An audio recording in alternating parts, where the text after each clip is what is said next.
Pemerintah Belanda resmi menyerahkan 18 unit jet tempur F-16 Fighting Falcon kepada Romania dengan harga simbolis €1. Kesepakatan ini menjadi bagian dari program kerjasama pertahanan Eropa Timur dan pelatihan pilot NATO, termasuk pilot asal Ukraina. €1 saat ini bernilai sedikit kurang dari Rp20.000. Senilai 2 porsi cilok abang-abang jajanan di dekat rumah penulis. Penyerahan jet tempur ex-Belanda ini dilakukan awal November tahun 2025. Pesawat-pesawat tempur tersebut sebelumnya milik Angkatan Udara Belanda, RNLAF, dan kini ditempatkan di Pangkalan Udara 86 VTT, Romania, untuk digunakan dalam program European F-16 Training Center, EFTC. Kesepakatan ini bukan transaksi komersial, melainkan bentuk solidaritas dan investasi bersama untuk keamanan kawasan, ujar Menteri Pertahanan Belanda Kajsa Ollongren, dikutip dari Business Insider, Selasa, 5/11. Meski dibeli hanya €1, beban biaya yang ditanggung Romania jauh lebih besar. Negara itu harus menanggung ongkos logistik, modernisasi, serta perawatan jangka panjang. Jet-jet tersebut telah digunakan Belanda selama puluhan tahun dan perlu menjalani overhaul sebelum kembali operasional penuh. Nilai simbolis itu hanyalah angka di atas kertas. Yang dibeli Romania sebenarnya adalah tanggung jawab untuk memelihara, melatih, dan mengoperasikan sistem tempur kompleks.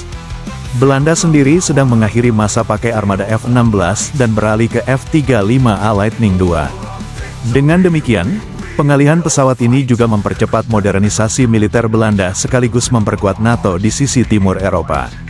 Sebagian dari 18 jet F-16 tersebut akan digunakan untuk melatih pilot Ukraina yang sedang bersiap mengoperasikan pesawat jenis sama di negaranya. Pelatihan lanjutan bagi penerbang Ukraina sudah berjalan sejak pertengahan tahun lalu, kata Letnan Jenderal Viorel Pan, Kepala Staf Angkatan Udara Romania, seperti dikutip dari Polski Radio. Kami kini memiliki fasilitas yang sepenuhnya kompatibel dengan standar NATO. Fasilitas EFTC di Romania menjadi pusat pelatihan utama F-16 di kawasan. Sebelumnya, pelatihan dasar pilot Ukraina dilakukan di Denmark dan Amerika Serikat. Dengan adanya EFTC, seluruh tahapan dapat dilanjutkan di wilayah NATO yang berbatasan langsung dengan Ukraina. Langkah Belanda memberi Romania posisi strategis baru dalam arsitektur pertahanan Eropa. Sebagai negara yang berbatasan dengan Laut Hitam dan Ukraina, Romania kini menjadi salah satu titik tumpu utama NATO di Eropa Timur. Ini adalah bukti bahwa Romania dipercaya memegang peran sentral dalam menjaga keamanan kawasan, kata Menteri Pertahanan Romania Angel Tilf, dikutip The Aviationist. Ia menambahkan bahwa fasilitas pelatihan F-16 juga akan terbuka bagi negara-negara NATO lain. Dengan tambahan 18 pesawat, Romania kini memiliki total 35 unit F-16, termasuk yang dibeli dari Portugal pada 2016. Pemerintah setempat juga telah menyatakan minat untuk membeli F-35 dalam dekade mendatang. Pengamat militer dari National Security Journal menilai langkah ini bukan hanya soal transfer alutsista, melainkan pesan geopolitik yang jelas. NATO menunjukkan kemampuannya memperluas kemampuan udara di kawasan yang paling dekat dengan garis konflik.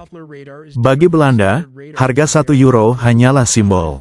Nilai sesungguhnya adalah memperkuat front timur NATO tanpa perlu menambah ketegangan diplomatik dengan Rusia, tulis jurnal tersebut. Di sisi lain, pengamat memperingatkan bahwa operasi dan pemeliharaan armada bekas tetap menjadi tantangan besar bagi Romania. Biaya modernisasi dan logistik bisa menembus puluhan juta euro per tahun. Transfer 18 jet F-16 dari Belanda ke Romania seharga €1 menandai era baru kerjasama pertahanan Eropa. Romania tak sekadar mendapat pesawat tempur murah, tetapi juga tanggung jawab strategis sebagai rumah bagi pelatihan udara NATO dan Ukraina. Jadi, dengan uang Rp20.000, kamu pilih jajan cilok atau beli 18 unit pesawat tempur F-16.